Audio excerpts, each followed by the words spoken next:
I knew that money could change people, but seeing that moment right before my eyes was emotionally tough. After all, the moment they found out I inherited the assets, even my once kind ex-husband and the former in-laws, with whom I had maintained a decent relationship, changed.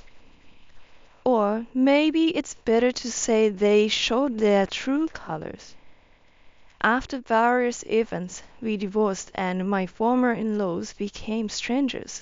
But I've heard through the grapevine that their household is in total chaos. I had an aunt, my mother's older sister, who passed away a few years ago. In her youth, she was a go-getter and also invested in stocks.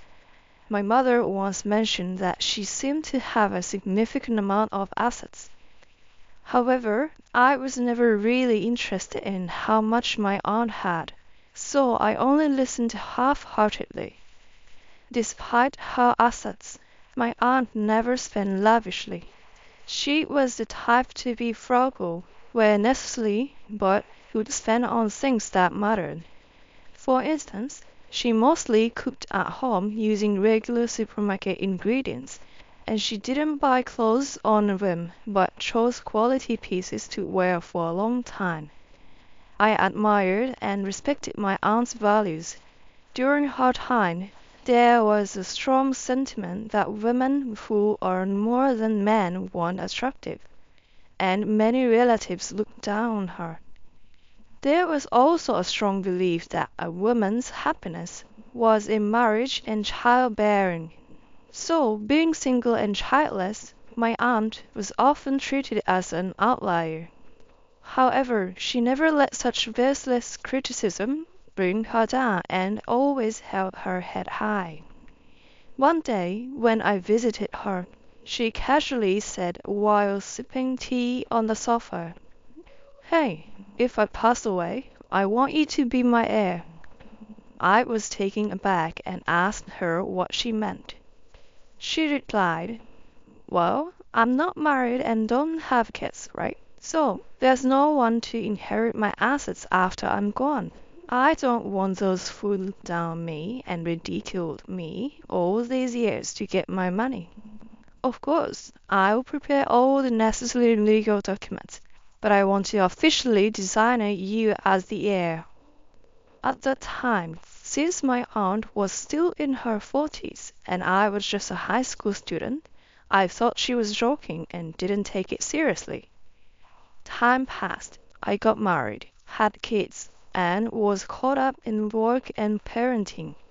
Later, after my youngest daughter graduated college, my mother told me that my aunt's health was deteriorating. I rushed to see her, but she brushed off the concerns, saying she was just in for a routine checkup. However, she had to be hospitalized multiple times thereafter. Her health was visibly declining, but she always remained upbeat. Sadly, she eventually passed away. We had a small funeral with just close family members. Regrets overwhelmed me. I wished I had spent more time with her. My kids, who had always looked up to her, felt the same. A few months after her death, my ex-husband handed me an envelope from a law firm. It contained details about my aunt's inheritance. I realized what my aunt had told me was true, so I contacted the law firm to get more information. The lawyer was an old friend of my aunt and has known her for a long time. He seemed to have been entrusted with matters concerning the inheritance and assets after her passing. When I was informed about my aunt's total assets, I was stunned. It wasn't just a few million. It exceeded $400 million. After panicking again, I called my mother after speaking with the lawyer. She nonchalantly replied, "Didn't you say you'd be the heir to your aunt's assets?" I remember her consulting me about this after you graduated high school. I told her that as long as the two of you agreed, it was fine. However, given the large amount, I was overwhelmed about how to manage such a fortune. But my mother, in her typical nonchalant way, told me, "Your aunt went through the trouble of preparing documents and leaving them to you. If you don't gratefully accept them, it will be disrespectful." I asked my mother if she wasn't interested in the inheritance. She sighed and said, "Inheritances can be troublesome, causing family disputes. You might not know, but one of your grandmother's siblings passed away in the past without leaving a will, leading to daily heated arguments among the family. Your aunt left clear documents for you, so I have no role in this. But you should be cautious of your in-laws and your husband." I said I believed my husband would be understanding, but I never imagined my mother's warning would become a reality. Later, my ex-husband, appearing anxious, asked me if the document I received from the lawyer's office was about inheritance. Although surprised he knew, I confirmed it was true. Immediately, his eyes sparkled as he asked how much I inherited. Seeing his eager face, I felt uneasy and gave a vague answer, saying it was about $10 million. However, he seemed to sense that I was hiding the true amount. He kept prying, asking if there might be more. At first, I brushed it off, but eventually his persistent questioning got to me. I asked him to drop the matter, but from the next day his attitude changed and he started ignoring me. This went on for about 2 months. Then, unexpectedly, my former in-laws visited my house. Normally, they would notify me beforehand, but this time they just showed up. They talked about how proud they were of their son for having such a prosperous wife. Then they started discussing using the inheritance for home renovations. I was shocked by both my ex-husband finding out about the inheritance amount and also my ex-in-law's plans for it. I had to kick them out, stating I never agreed to any of their plans. Confronting my ex-husband later, he admitted to snooping around and finding my bank book, revealing the true amount of the inheritance. This behavior disappointed me. When I brought up his parents' visit, he aggressively claimed that my money was also his and he had a right to it. He continued justifying his and his parents' actions. What made matters worse was when he casually mentioned that he had quit his job, assuming we could live off the inheritance. His logic was, "Why work when we can live comfortably off this money?" He became infuriated when I made it clear that I would not be paying for any renovations. The next day, he returned with his parents, demanding an explanation. "You went ahead on your own, didn't you? Why do I have to pay? This money isn't for your parents' house renovation, nor is it for your son who quit his job without consulting." And yet they had the audacity to complain after all I've done for them, and even called me greedy. It made me realize their true nature. I was so disillusioned and didn't care anymore. I told them I don't want to speak to outsiders anymore and they should leave. My husband was shocked with my actions and said, "What the hell does that mean?" I simply said that's exactly what I meant, and he started panicking. "Are you thinking of divorcing me?" I told him to discuss it with a lawyer in the future and kicked the three of them out. I packed my stuff and stayed at a business hotel. My ex kept messaging me about how he loves me and don't want to divorce. I replied, "You're only after my money," and turned off my phone. The next day, I explained everything to my parents. They sighed, and said they kind of expected it. When they asked what I planned to do, I said I'd definitely divorce.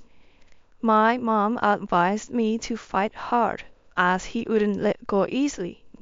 She also said I should check if he'd done other shady things. I hired a detective and found out about my ex affairs. That disgusted me and made my decision to divorce even stronger.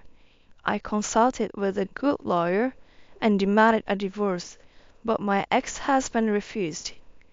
He even asked for alimony and a share of my property. My lawyer explained that inherited property isn't joint property, but my ex wouldn't accept it. Then my lawyer asked if he'd share his inheritance. He went silent. After a lecture on his unreasonable behavior, he desperately asked for the renovation costs, but of course I refused. Later, I learned he'd already made a renovation contract in his name, expecting to pay with my money. It amounted to over $10 million. So he'd be in trouble if we divorced. I had no reason to pay. He even tried to lower the price to half, but my lawyer threatened to sue for extortion, and he finally gave up. My former in-laws didn't. They attacked my parents' house, destroying plants and fleeing when confronted. They were reported and even fought the police when they came to inquire. This spread throughout the neighborhood. I explained a bit to a nosy neighbor, so everyone found out about their greed. My ex finally agreed to the divorce but kept sending messages. I got a restraining order through my lawyer, but it only lasts for 6 months. Considering his temperament, I decided to move with my parents for safety. I later found out he was spotted near my old house, and when questioned by a police officer, they found a knife on him. He said he wanted to talk to his ex-wife. I was horrified when my lawyer told me. If I hadn't moved, although no one was hurt, I couldn't get close to my old place. I didn't hear from my ex for a while, but a friend told me they hear constant fighting from his renovated house, mostly about money. It's so loud everyone can hear. They even sometimes hear something breaking, and the police occasionally come with a report of disturbances from their neighbors. Even now and then, I hear things like, if you hadn't let that wife go, we'd be living comfortably now. Or, it's because you got a divorce. It seemed that before inheriting the legacy, their relationship was decent and the relationship between my ex-husband and his parents was good.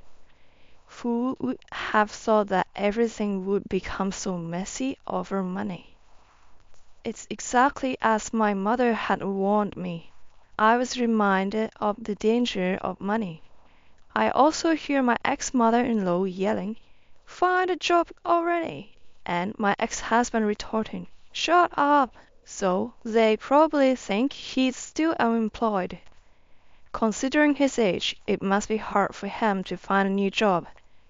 Because I talked about it, everyone in the neighborhood knows about the mess during our divorce. Nobody approaches my ex-husband's family, fearing they might be asked for money. There's even a saying that if you approach their house, your financial luck will run away.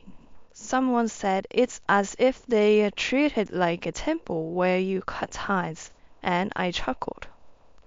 On the other hand, I rent a somewhat spacious apartment and live with my parents. They tell me to prioritize myself over them, but I don't plan to remarrying. I intend to spend my life with them. If someone knew about the inheritance, they might change like my ex-husband did. I've never had any particular hobbies and didn't spend much money, so I plan to continue living as I have been. I intend to use this money for future needs, like when my parents or I grow old and need care, or for when my child gets married or has children. Honestly, it's not an amount that would run out with minor expenses, but this money was left to me by my beloved aunt, and I want to use it the way she would have. So I recently started a part-time job and began studying investments and money management. It's challenging, and it made me realize how incredible my aunt was to have managed this for years. We are living quite contentedly.